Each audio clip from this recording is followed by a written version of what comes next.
Spoiler Sleepover is sponsored by Gore Clown Shop. Do you love all things horror? Books? Movies? Podcasts? Of course you do. Well, come on down to goreclown.com. Original artwork by an indie horror fan for indie horror fans. Use code SLEEPOVER at checkout to save 15% on your whole purchase. Oh, and did we mention? Gore Clown is the only place to get official Spoiler Sleepover merch. So don't forget to use Sleepover to save 15%. Stay indie, suckers.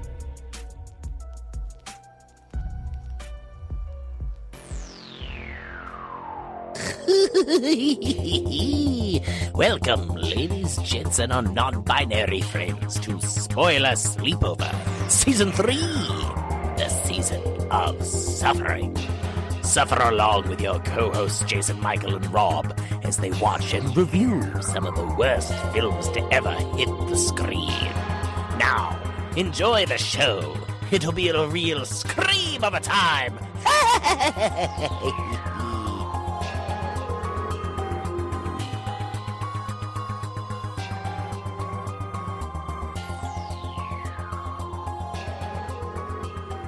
It's week 3 of TOON-TOBER. TOON-TOBER. Some might say they didn't need a trilogy, but god damn it, we're getting a trilogy. We are back, of course, this week. Spoiler Sleepover. I'm Jason Michael. And I'm Rob. And we are back talking about the final 2 episodes. Nope, just the episodes. Damn, I thought you did that really well last episode. I want to use it, and I used it wrong. Son of a bitch. Anyway, we're talking about two episodes. Yeah, the final episode with 2 episodes in it. That's what we're talking about. We are, of course, talking about Courage the Cowardly Dog, Season 1, Episode 13, King Ramses' Curse. Yeah. In a very similar way, I've seen this one, like the Spirit of the Harvest character, on the most freaky episode villains of Courage the Cowardly Dog. Yep. Only because of, again, it's mixed media. It's on a 2D plane, it's a 3D rendered character, and it's eerie. It's pretty eerie. It's nowadays looks like you threw clay at the screen and, said that's what happened. Yeah. But man, I think if anything else was designed this way, or like it was used in still 2D, it wouldn't have the same effect. Yeah, no, definitely not. And then, of course, we're going to talk about another Scooby-Doo episode. We're talking about the spooky space kook. And across the board, this is also on most top 10 episode lists for spookiest or scariest cartoon show episodes. I think this is just perfect. But before we start talking about these episodes, we have another chilling childhood. Yeah. You went first last time. I'm going to go first this time, just so we're sharing the love here a little bit. I dare you. Fucking do it, dare it. I love Halloween. Halloween has always been my favorite holiday of all the season. I love fall. I love everything about it. And I know I have briefly mentioned a few times on the podcast my first horror movie experience. And so I'm going to, and I'm not talking Universal Monsters. Yes, they're horror, but it's not the horror movie that turned me into the fucking twisted sick fuck I am now. No. I want to talk about the day before Halloween, Halloween Eve, if you will, my first horror movie experience. So jump into the time machine with me and come back in time. Back in my day, when we had TV and we had cable, every once in a while during certain holidays or whatever, the premium channels like HBO and Stars and all of that would occasionally offer like a free month or a free week.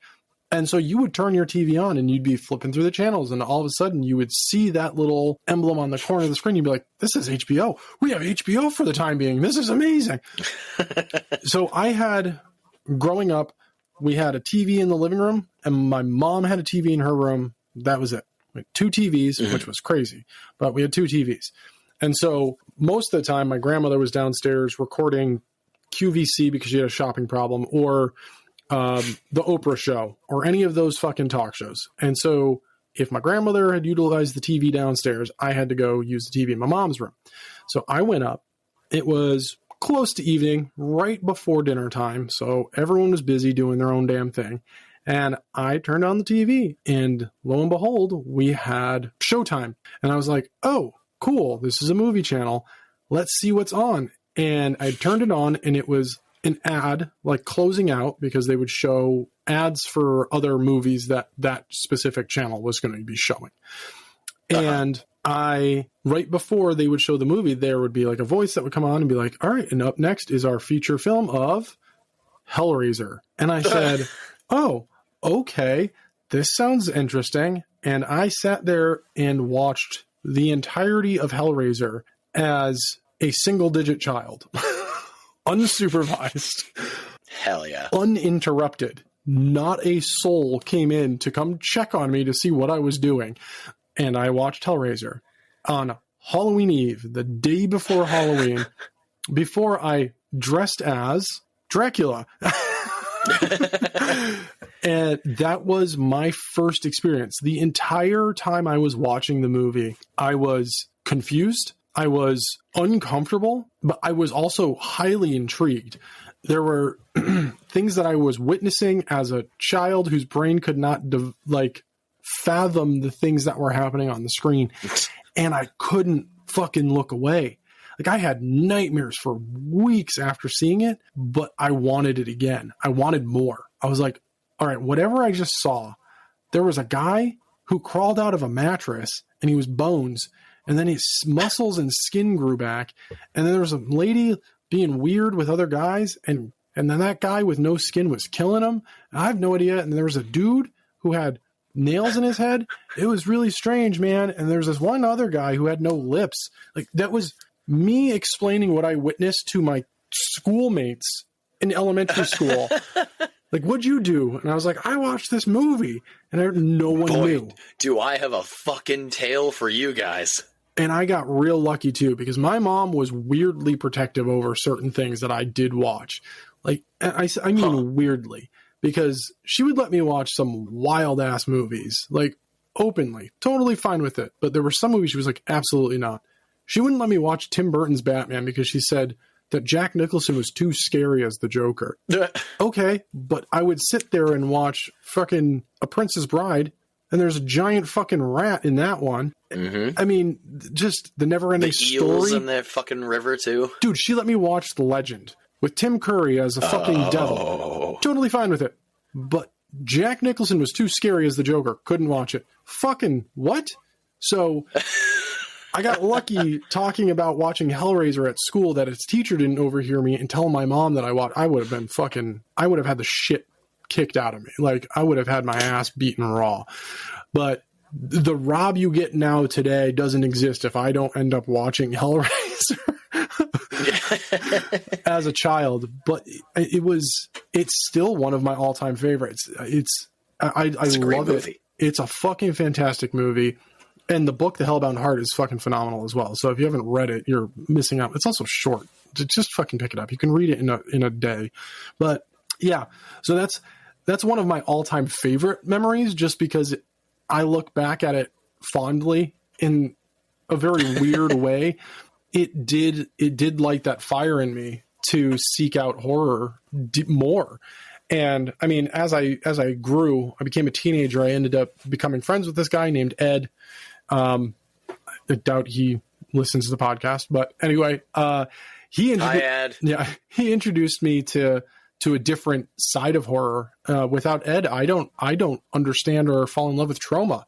Like, that dude got me into trauma deeply. So my path in horror is wild. Maybe we should just do a couple episodes or a month of just our horror tales. Our origins. Yeah, horror origins. Origins. That doesn't sound right. That sounds like we became hookers overnight. It's just on the cusp of not being okay. Yeah. And this is how Jason, Michael, and Rob became whores. Yeah. It's our origins. Say it again. Horror-origins. Horror-origins. What kind of movie is it? A horror. It's a horror movie. But yeah, so that's my little fun childhood memory. What about you? What do you got for us this week? I have the wonderful in-house, by the way. I have the tale about the old Halloween decorations in our house. We used to have a bunch of old decorations we put in a couple buckets, put upstairs or put in the basement until it was about Halloween time.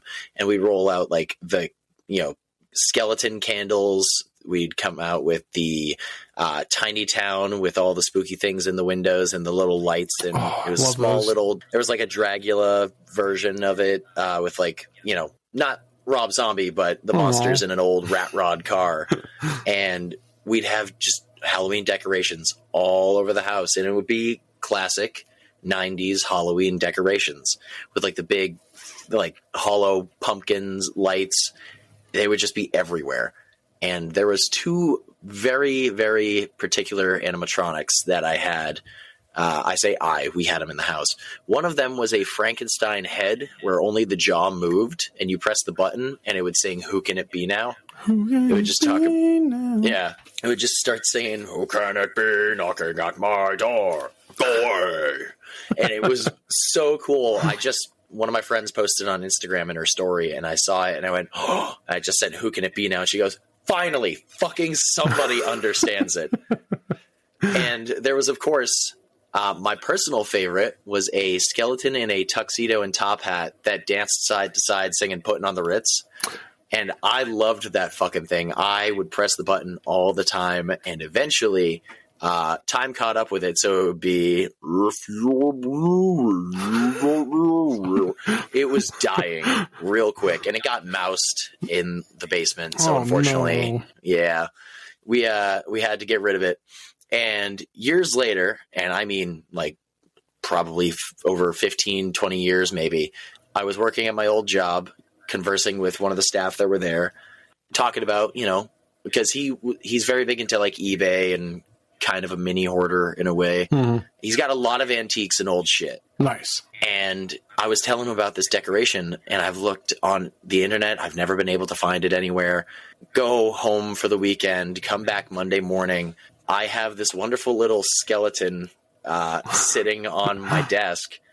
And I looked at it, stopped dead in my tracks because I was like, "There's no fucking way." And I pressed the button.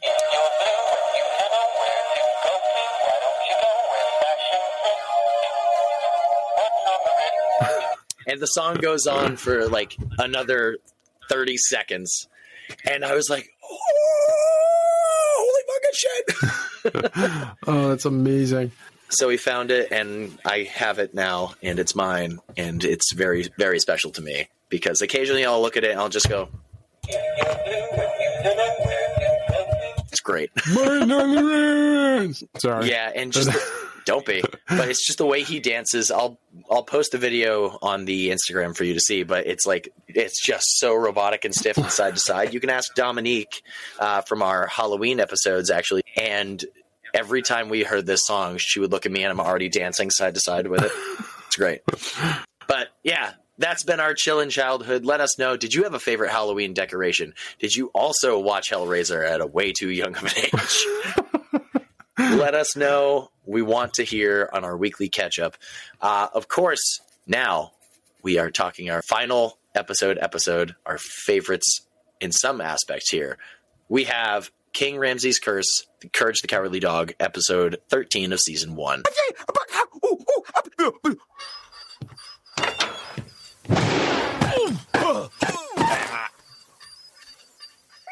All in all, it's a very bland episode. Return the slab. Oh, suffer the wrath of King Ramses. I really, really like this episode. Mm-hmm. And it's for the small details. Not, of course, the mixed media works so well, and the 3D animation for this is shit. But I mean, it was shit back then. It wasn't good. Reboot was already still on the air, and that animation had gotten better. If you don't know what Reboot is, I'm dating myself, but I know we've got listeners out there that know what the fuck Reboot is. But this one, it's the small details. We start off with 2 cat burglars who have stolen the slab of King Ramsay and they're being chased by a helicopter that moves at an unnatural speed. And to get away, they decide, oh, we should bury this. So they bury it by the water spigot on the just farm. so we can come back. Yeah. And then the car gets engulfed with a swarm of locusts that we get this eerie pan over to the farm as if we weren't aware that this was where it was leading. And then pans back to the road and the car is gone. And so are the cats. So we're led to believe that the locust fucking devoured everything, which is goddamn dark. But the next morning, I love the pan over too. Like we get an actual introduction to the episode, what's going to unfold. We get a slow pan to the morning. Courage goes outside, starts a digging, pulls out the slab, and I just love, this is one of the very few Eustace moments that are just fucking hilarious to me. That Courage brings in the slab, Mariel gives Eustace the slab, and he's like, oh, I know exactly what this is. It's junk from Junk, Mr. Junk. He just throws it out the window, and then from the Garbage Dynasty. Yeah, from the Garbage Dynasty. And then he throws it out the window, and then the TV turns on, and they're like, this $1 million slab's been stolen. He's just like, I'm rich. What? So the thing about the episode that gets me is the fact that the slab alone is the curse, but it also holds King Ramsay. And I think that's a genius thing. It's not just this spirit or ghost or whatever that's going after. Like they all exist as one. And on the slab is an etching of King Ramsay. There's water lines. There's a record player, which is, there were no record players back when. Anyway, and then there's a locust, of course. And so as Courage is looking at the slab, King Ramsay disappears from it and then appears outside. And the whole time, Eustace is just trying to sell this for $1 million. What's your offer? What? And no one, obviously. We get some explorer that shows up. We get this amazing moment of of Courage turning into like multiple things. I love that he turns into the Titanic and sinks into that's fucking weird. Yeah. Like I was like, okay. But Eustace won't let it go. And so King Ramses, return the slab or be cursed. Return the slab. What? Return the slab or suffer my curse.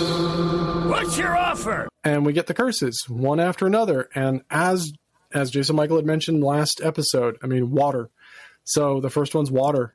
The whole house floods. They wind up having to go to the attic where the computer is. Muriel just kicks it down, and Eustace is sitting on the bottom of the floor in the attic just with a snorkel. Still underwater, but he's sitting there clutched onto the slab, and you're like, that doesn't make sense. Wait a minute. But I really enjoy the fact that the house doesn't simply fill with water. It starts raining inside, which is great. Like the curse is not, it just exists wherever the person who's holding it is. So it rains inside.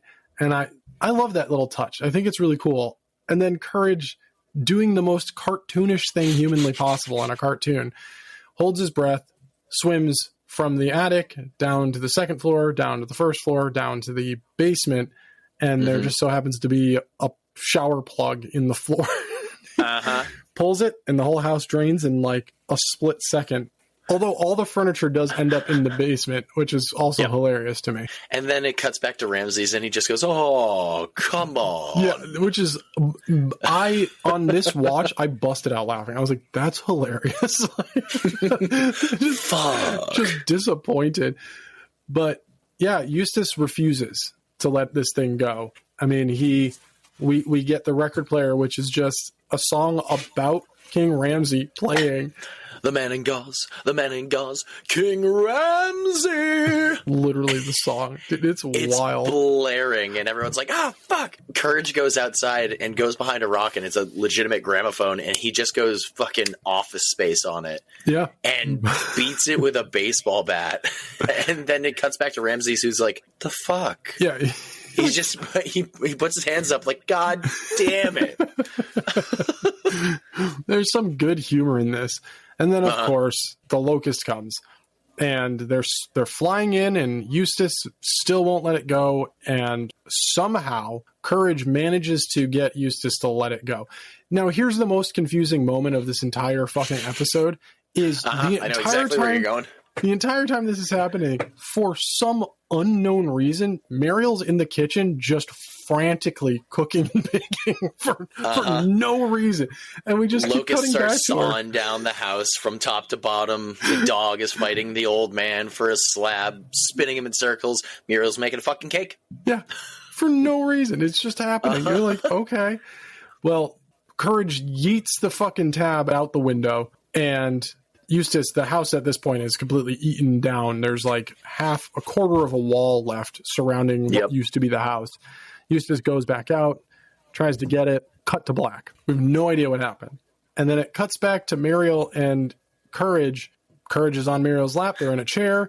The news The wreckage of the house. The best part is the news says the supposed cursed tablet, which also made me laugh because I was like, supposed.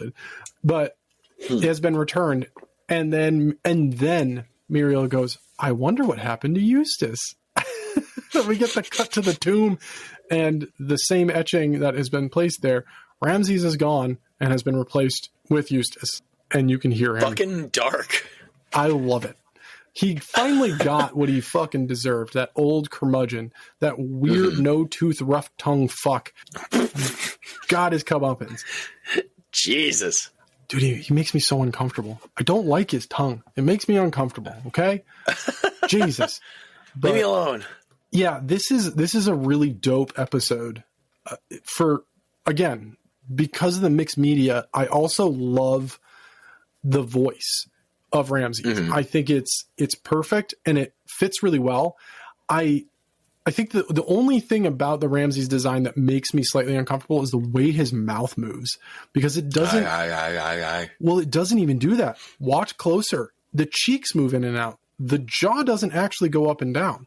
And I was watching it. I'm like, his mouth is moving in the wrong direction. Like, that's not how people talk. It's like he's like inhaling and exhaling, like sucking in air and then blowing it out. His cheeks are just moving in and out. I was like, that's so fucking weird. I don't like that at all. But yeah, this is a cool episode. The interesting fact of utilizing, like, a genie gives you 3 wishes. King Ramsay brings 3 plagues. And return my shit.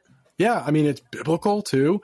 You know, there were 3 plagues that fell upon Jerusalem. Like, we get all of this, like, it's wild, man. This is a deep, well thought out episode, in my opinion. Yes, maybe not to most people the best episode. Granted, it does hit most top 10 lists, but you also know most 10 top lists are fucking bullshit. Like, some of the best horror movie ever, Annabelle. Shut the fuck up. That movie sucks dick. Like, there's better horror movies out there. But I mean, I know I just kind of took the reins on this one and just ran with it. I really enjoyed this episode. Like, I really enjoy this one. It's a great watch. It's a lot of fun, and it does a lot in a short period of time. And I think it's a really genuinely fun episode. So then, out of 10 slabs that need to be returned, Rob, how many would you give this episode? None. I want $10 million. What you gonna offer fair. me? No, I'm just kidding. I'm giving it 10. Yeah, of course I'm giving us 10. This is fucking great. Ranking. Yeah, the episode's a 10. The Ramses design, on the other hand, is an 8. It could have been better. Again, timing. The time that it came out, even as a kid watching it, didn't think it was that creepy. I thought it was more silly. Even now watching it, it's still kind of silly. But I do like his voice is what really, for me, carries it. Slab. Dude, it's haunting. It's genuinely creepy. And again, this isn't a Scooby-Doo one, but that's very universal. It's a very universal monster thing to do. It's got like a haunted castle thing. It's not like a mummy. I mean, he's supposed to be a mummy, but it doesn't give the mummy vibes. It gives like ghost in a haunted castle. I don't know. I love it. I think it's a great episode. So what about you? I think it's one of the ones that I do think of, but it's, I don't know, kind of, This one, with the spacing of it all, of pretty much just taking only place in the house, I don't know why this one kind of felt smaller to me. I don't know why. Because, again, the last one only took place in the basement, pretty much. But this one was just, I don't know. Maybe because the house was reduced to rubble. But I do think it's a fun episode. I do believe that Ramses is creepy, especially because, like, the way he was animated with, like, the polygons, and he'd start rotating, and then they'd switch in, like, a weird direction. It's like, ooh, that's not human. That's not, oh, I hate that. Yeah. But it's like a paper cutout. I would give this episode as a probably the story about a 5, and then Ramses I'd probably give like a 7. Wow, this is the first one where we've been like wildly in different directions. That's crazy. I mean, I thoroughly enjoy it, but there's a few more I would much rather have go on, like the Spirit of the Harvest Moon. It's not that one. Yeah, see, I would skip over that one, obviously. You bitch. But I don't know. It's a meh episode. I really enjoy this one, though. I really do. I mean, nothing uncomfortability wise tops Freaky Fred. Fuck that shit. That's just naughty. Oh God, stop it! I just turtled. I don't like it at all. Oh man, he's creepy. You're welcome. But, yeah, let us know what you think about this one. Did King Ramsey give you the shivers, or were you just like, meh? That'd be interesting. He's the man in gauze. The man in gauze. Yeah. King Ramsey. Such a ridiculous song. It's my ringtone now. Just kidding. Nice. You know what my ringtone probably will be? This fucking laugh coming up. We are now moving on to the spooky space kook from Scooby-Doo. Where are you? Now, when I first saw this episode, it was actually fairly recently. I had bought the first season of Scooby-Doo, Where Are You? Because I only had like a few VHSs, and some of them had like 4 episodes. And one of them that had Hassel in the Castle also had the Creeper, also had Captain Cutler, also had like the Phantom Puppet Master guy. Yeah. And where he was like a robber, and there was dollar bills stuffed into a prop dog's neck. It had those, and 2 of those, I believe, were from the second season, because that's when they started doing like the chase music and the through the halls and the back and forth and shit. Yeah. But yeah, the spooky space kook was never on my radar. I always saw him, but again, it was like waiting for him to come into the cartoon rotation. And then when I finally saw him, I was like, Jesus fucking Christ. Yeah. And he had like the Phantom style laugh, but it's his own laugh too, and it fits him so well. So good. Yeah, I mean, and his laugh is. This is one, like, I don't know how they managed to do it. I mean, they kind of explain it in the episode, like, oh, it's a sped up track, but whatever. It is haunting. I love the design of the space kook. It's just a floating skull in a space helmet. I love how they show him to you right off the bat too. It's like, oh, spaceship, and here he is. That spaceship flies in and then lands at like breakneck speed. Is just off screen. It's like zoom and whoop, gone. It's so wild. And also, for the reveal at the end, makes absolutely no sense.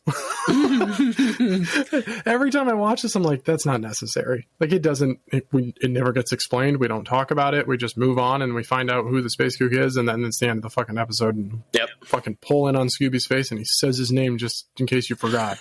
Roo-ba-doo-roo. I like this episode, though. This is the episode with the fucking stupid bullshit of Daphne. The gang is driving, of course, and runs out of gas, which, why are you in the middle of the woods driving around when your gas tank is at E, pretty much?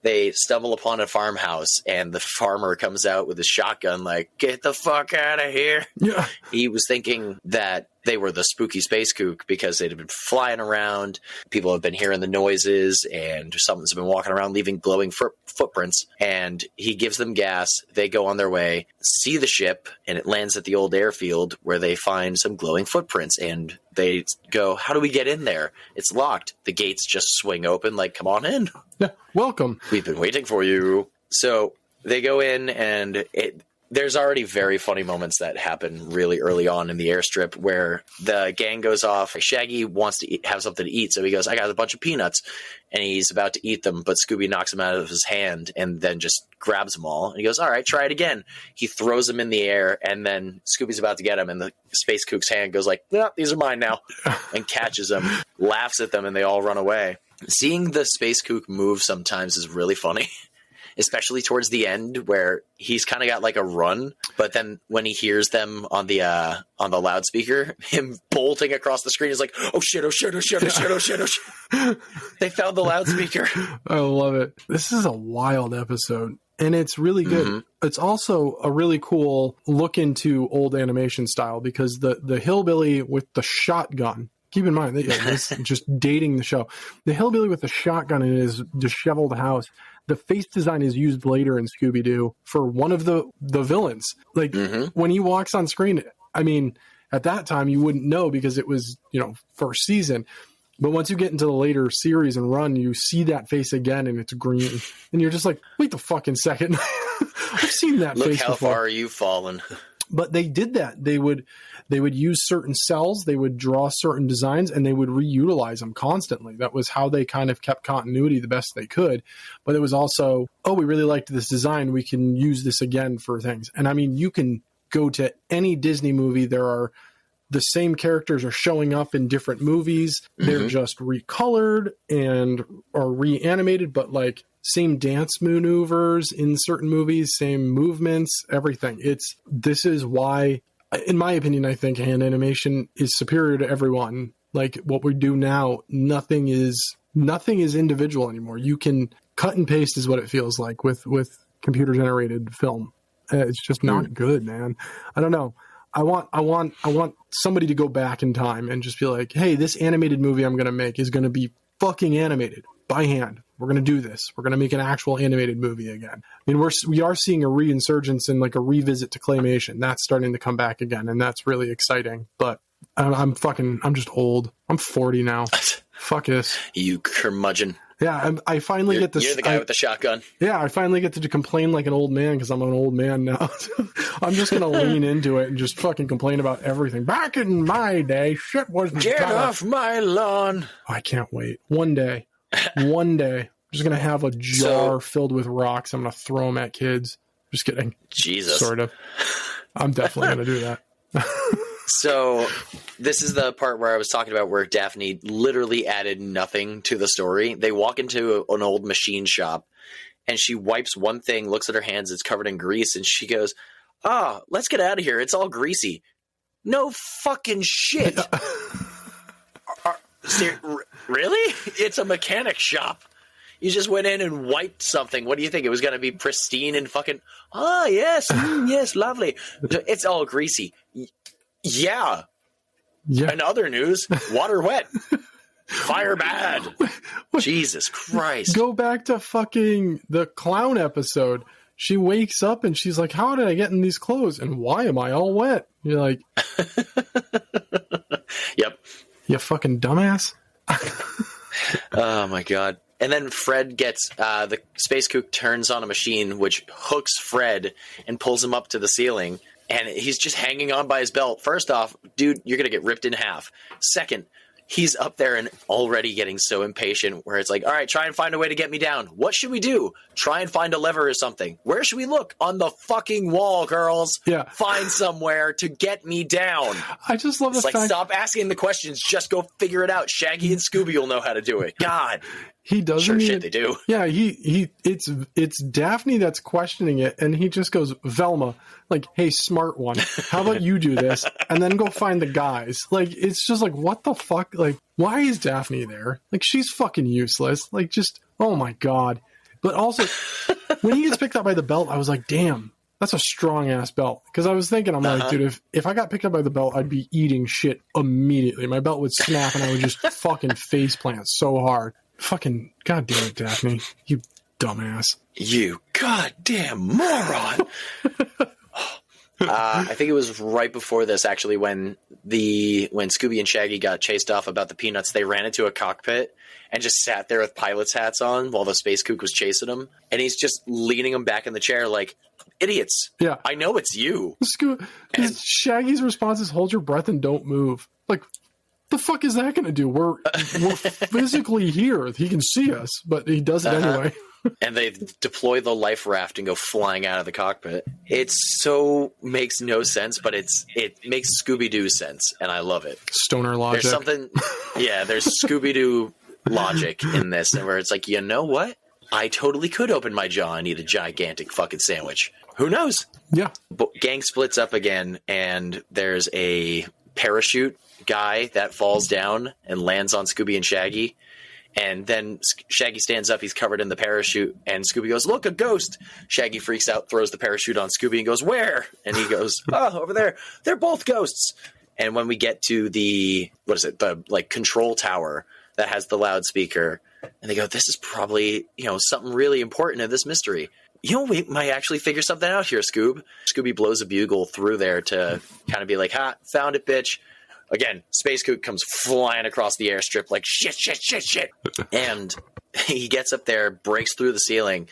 They have to jump out of the tower with a parachute. Yeah. Super casual. The Space Kook then chases them, and my favorite bit of the entire episode is where they dive into a building, close the door, lock the door. Shaggy goes, here, Scooby, get rid of this key. Scooby runs to the other side, spits the key out the window. And then they're like, oh shit, a second door. So they run over and push a desk there, but the door opens out. So they're like, fuck, we gotta get the key. Run back. Scooby, go get the key. He jumps out, grabs the key, comes back in to unlock the door, and then run out through the door. It's so good. So good. Yeah, even asking, he's like, what'd you do with the key? He's like, I threw it out the window. Why would you do that? I just love the fact of they went through that whole thing and nobody batted an eye. There wasn't or anything like that. Just a look around to be like, wait a minute. And the Space Kook is just sitting there laughing at him like, what? Why am I watching? What the fuck is happening here? Are you kidding me? Oh, it's so good. Oh, man. Eventually, the gang finds a whole hangar with like a remote controlled Jeep with wheels underneath the wheels. And then the hangar opens up and there's 6 other fucking Space Kooks. It's like wild. Oh. And then this one strangely just ends out of nowhere because the cops show up. Yeah. Because the old man got nervous. Yeah. He's like, I saw your van out here, so I called the cops because I figured you guys were in trouble, which good on you, man. And then they see the Space Kook. Everybody witnesses him run across again, and then he runs into sprinting. Yeah, and he runs into a freaking jet field or jet room, basically. And they're just like, "Oh, turn it on." Like, what? Dumbass. And so everything flies off, and they find out who he is. But it's just wild. Like the episode is just it's comical as hell. It's just ridiculous, but. Again, the Kook's design is fucking awesome. It is such a cool design. The coloration, the size of the character, all of it is just, it's so good.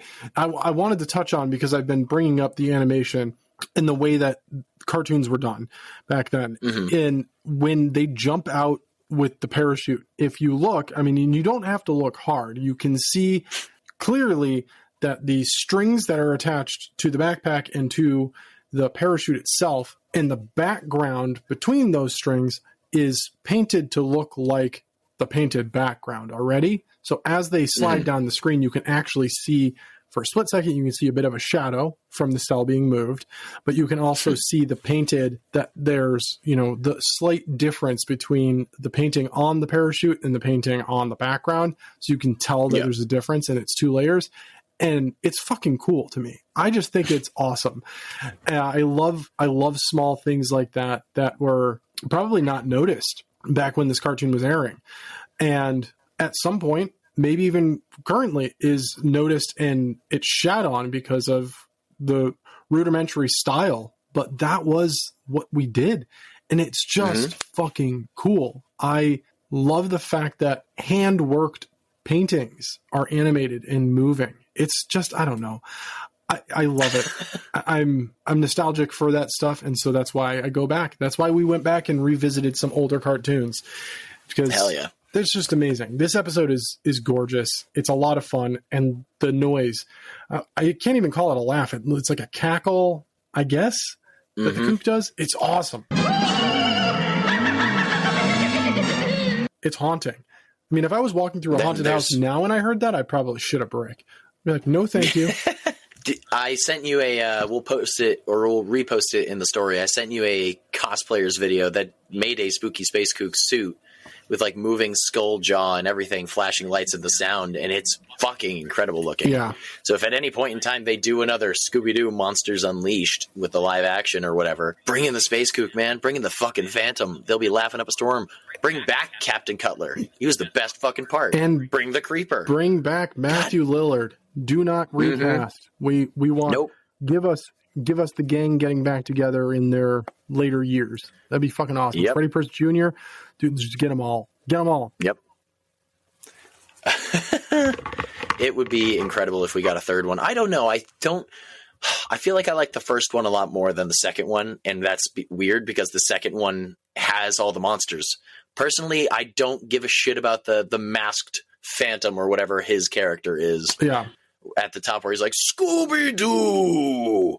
He's basically just trying to dox the entire mystery gang with some bullshit reporting of, you're just trying to make me say that I think Coolsville sucks. Don't use that.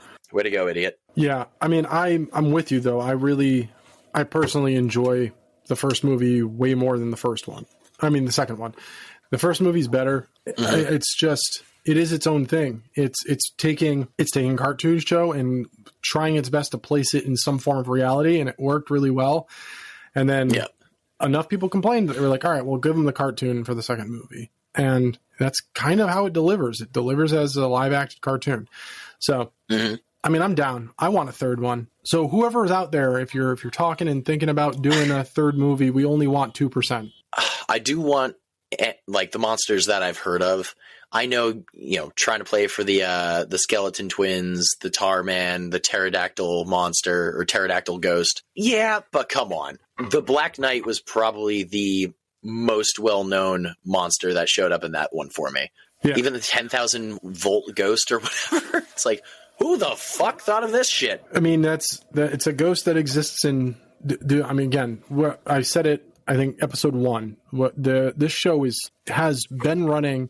It disappears for a little bit, and then we get a new one. Mystery Incorporated. If you have not watched Mystery Incorporated, that is dead ass. That is a show built for adults. The first episode, there literally is deaths. Like, people die on that show.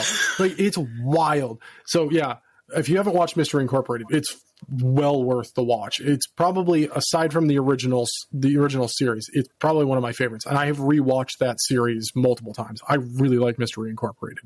It's fucking great. Nice. But, all right, I guess we're at the end of this one. Oh, man. We get you guys get a movie next week. Calm down. It's okay. We're going to talk about a movie. But so for the spooky Space Kook, on a scale of 1 to 10 amazingly animated and terrifyingly creepy cackles, what would you give this episode? I definitely think that while, again, it was not one of the initial ones that I saw, but even seeing as an adult, I'm going, that's fucking creepy. The Space Kook rules. The story, not bad. The airstrip is a pretty fun, place to be in this episode. And there's plenty of places that they go. They go to the kitchen and have to hide from the Space Kook. Scooby hides in an automatic dishwasher, and Shaggy gets his foot stuck in a bucket and turns on the dishwasher. He comes out the other end and he goes, I'm looking to make a clean getaway, Scooby. And Scooby just laughs like, motherfucker, I'm so sick of your shit. So many people are fed up with each other in this episode. And it's hilarious because it's like, clean getaway. Yes, I'm hooked and hanging from the ceiling, feeling like a side of beef. Velma, please go help because Daphne's not doing fucking shit. It's a great, funny episode that has a lot of depth in jokes and finally seeing weird animosity of God, just shut the fuck up. I'm so sick of your shit right now. I think I would give this entire episode a 9. I like it a lot. Yeah, I'm. What about you? I'm pretty much right there. I think the Kook's design is a 10, without without question. The episode as a whole is, man. Now it's a 10. Yeah, it's a 10 for 10, man. This is a great episode. Like, this is a great episode. I love all of it. Yeah, just everything about this episode. It's fun. Like, you hit all the points. It's hilarious.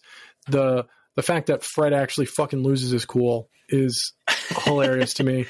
And the fact that even there's moments too where Scooby and Shaggy realize that they're fucking stupid and they're calling each other out on their own stupidity. Like, they put the desk there. Oh man, the door opens the other way, and then they go up into the tower, and Scooby walks in with a stack of doors, and he's like, "That's not going to work. Look what happened to the other place." Like, he calls it out, and then they find the parachute, and you can hear Fred like, "Don't jump," and they're just like, "Fuck you, dude!" Like, they just do it later. Yeah, and they get away. I mean, it's an awesome episode. I mean, it's one of those. The ending is fucking quick. The reveal is underwhelming, but kind of what you expect. But it's just it's a fucking great episode. The animation, the design, the sound design, the story. I mean, this is one of the better, more well-rounded stories for some of these episodes. So yeah, 10 out of 10. This is a fucking great episode. Sick. Well, with all that being said, that's our last episode done. And as Rob did say, we're getting a movie next week. A movie. Rob, what is the movie? So next week, we're going to be talking about a movie I've only ever seen once. Jason Michael says he's seen twice. He enjoyed it. I fucking hated it. And so I'm going to give it another go because I'm still in the mode of just because I didn't like something doesn't mean I should throw in the towel. We're going to be talking about Rob Zombie, my Lord and Savior's El Super Beasto. I am super excited to talk about the animation if the movie still sucks ass, in my opinion. But you'll have to find out. You'll have to stick around. You'll have to tune in next week to find out if my mind has changed on this movie. I'm very excited. I love Rob Zombie so fucking much that it breaks my heart that out of all of the movies that he's made, there's one that I don't like.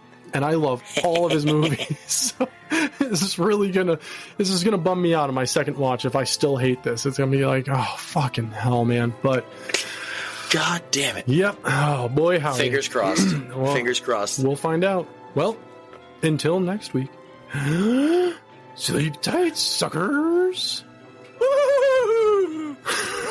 That's really good. There you go. Thanks, man. There you go. That's what I'm. Yeah, sleep tight, suckers. Thank you for listening to this week's episode of Spoiler Sleepover, but the fun won't stop there. Go follow us on Instagram, Facebook, Threads, TikTok, and if you have any episode ideas, please send them our way at spoilersleepover@gmail.com. That'd be really fantastic of you. So, until next week, sleep tight, suckers!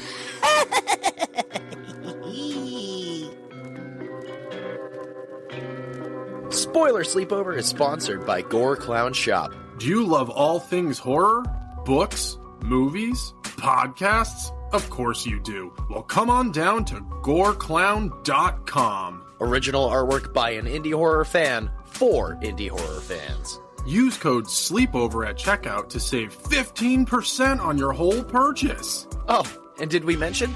Gore Clown is the only place to get official Spoiler Sleepover merch. So don't forget to use Sleepover to save 15%. Stay indie, suckers!